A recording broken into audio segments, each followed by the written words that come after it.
And as the first anniversary of the Russian-Ukraine war approaches on Friday, we have joining us now Global Affairs Analyst Nweke to discuss this.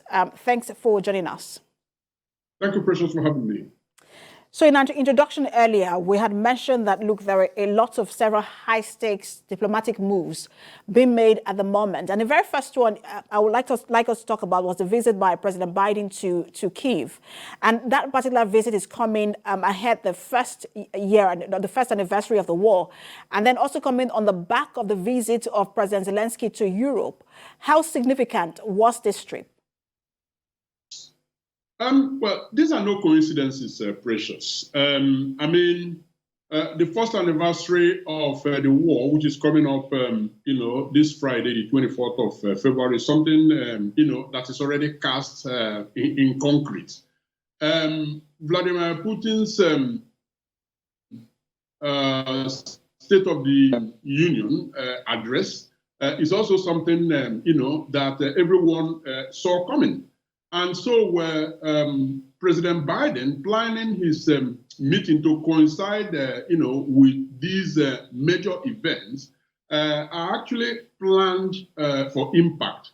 Impact in terms of, the significance that you raise. Yes, it is all, strategically planned so that, their impacts are felt. There is also a whole lot of symbolism around them. But ultimately, no matter how we turn and twist all of these events, I believe that on the part of the United States, what they want to see happen with this visit is to reinforce the message that they have, sent to Putin from day one, which is that we are solidly behind Ukraine, and he has also accentuated that message during the visit when he said that we will be with you for as long as it takes. So yes, it is pretty significant. Very strong statement made there indeed by President Biden when he said they are going to be with Ukraine for as long as it takes. But I want to look at the reaction by President Putin today. He has made a State of the Nation address where he blamed the West for starting the war. He's also now suspending Russia's participation in a major arms control agreement with the U.S. Do you think that this is just one of those usual reactions we see from Russia when something significant happens for Ukraine? Or is this the beginning of escalation and aggression from Russia? It is very, very difficult, if not near an impossibility, to pin it down either way. But one thing that is very obvious from his State of the Union address, that of Putin, was the fact that he highlighted where his pains are, the places that ache him. And obviously, those places that ache him are twofold.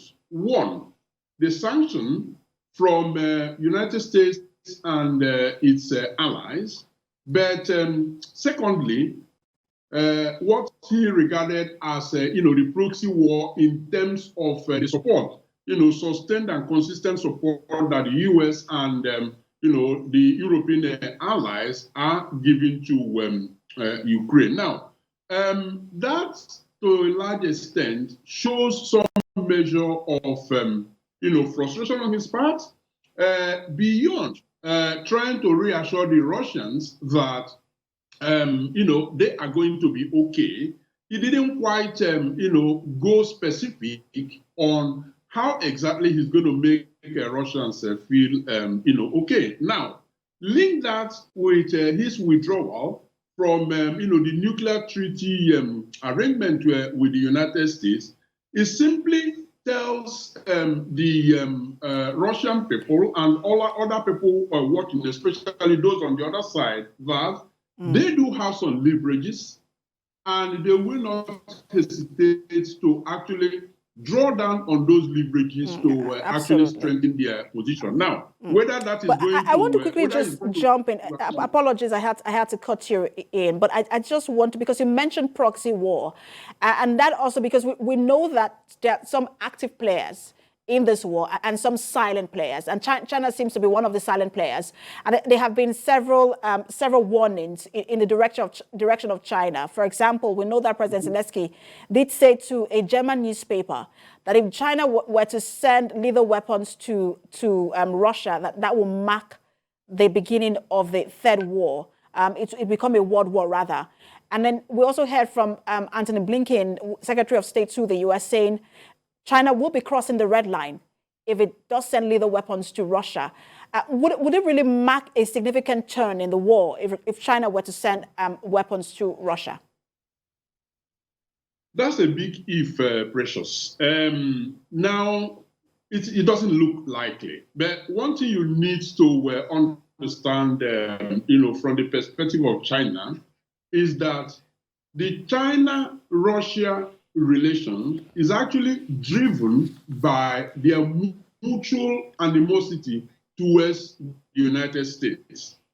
And the politics that Russia has been playing here is actually calibrating their messages to the different audiences. Take, for instance, the Russian foreign minister, in addressing European leaders, he reassured them that they are for peace. Now, if you juxtapose that to, the sort of language that they used at the beginning of this war, which although has actually reduced, now you begin to ask yourself what exactly is happening. Now, I think one thing is clear here.